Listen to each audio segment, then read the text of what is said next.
OCD obsessive compulsive disorder के लिए एक बेहतरीन थेरेपी है ईआरपी, एक्सपोजर रिस्पॉन्स प्रिवेंशन।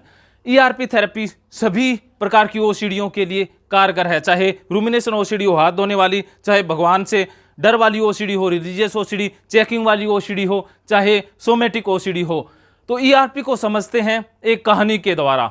एक कहानी ईआरपी के ऊपर है पूरी तरह से। अगर आप इस कहानी को समझ आते हैं तो ईआरपी को समझ जाएंगे और खुद अप्लाई कर लेंगे।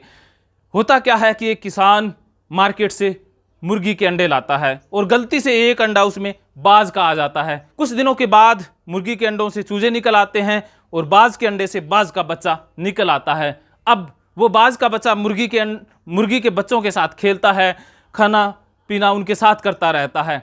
एक दिन आसमान में एक बाज उड़ रहा होता है, उसकी निगाह नीचे बाज पर पड़ती है और वो देखता है कि ये क्या, मुर्गी के बच्चों के साथ बाज का बच्चा खेल रहा है। बाज तो आसमान की सैर करने के लिए बने हुए हैं और ये यहाँ मुर्गी के बच्चों के साथ खेल रहा है।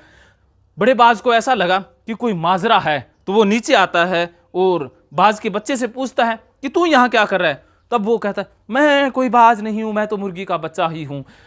बड़े बाज ने उस छोटे बाज को बहुत समझाया, लेकिन उसके खाने में बात बैठी ही नहीं। ऐसा ही काउंसलर करता है, जिनको ओसीडी है उनको बहुत समझाता है, लेकिन ओसीडी वालों के खाने में कुछ तो बैठ जाती है।